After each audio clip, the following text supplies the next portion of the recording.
Hello there, good morning. So today we are conducting an interview. So we are here at James Pakibo and we are going to interview his neighbor, which is his cousin, and her name is...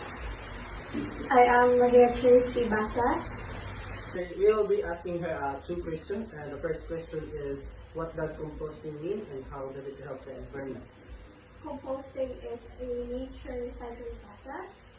It helps reduce the greenhouse gases, improve soil health, and lastly, conserves water. So that was a wonderful answer. Now let's move on to the second question. This is will be read by James Pakibo. Second question, why is it important to protect forests for the environment? It is important to protect the forest for the environment because ang forest, ang tree, na siya ang mo kuan sa flood, silbing shield siya ba aron dili mas dili grabe ang flood or na-flood. Kay especially katong incident sa Cebu, katong flood na nag-cause of kanang grabe nga drastic change sa life sa tao sa Cebu. Na katong nga incident nag-show to sila nga unsa ka crucial ang forest or ang tree sa atong environment. Okay, so we are back. So today we are going to interview one of the NGO officials. What is your name, sir? John Rex Salindo.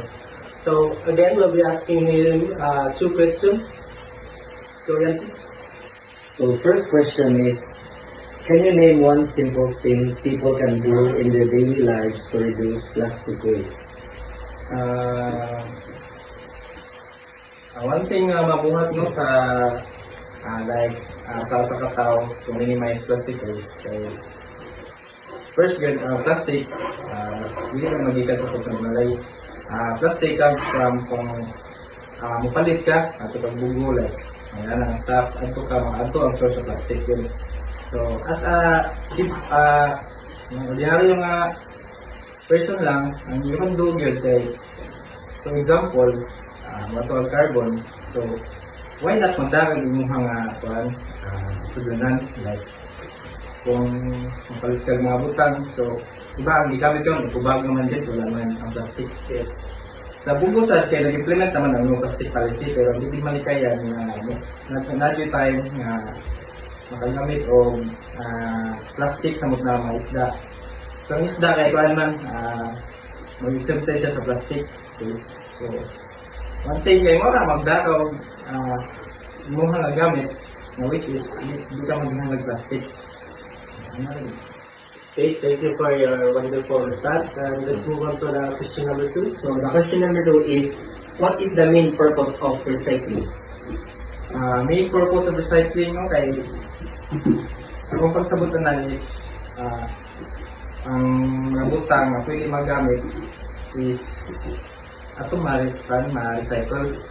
I mean, namin butang basura siya pero pwede pa siya magamit.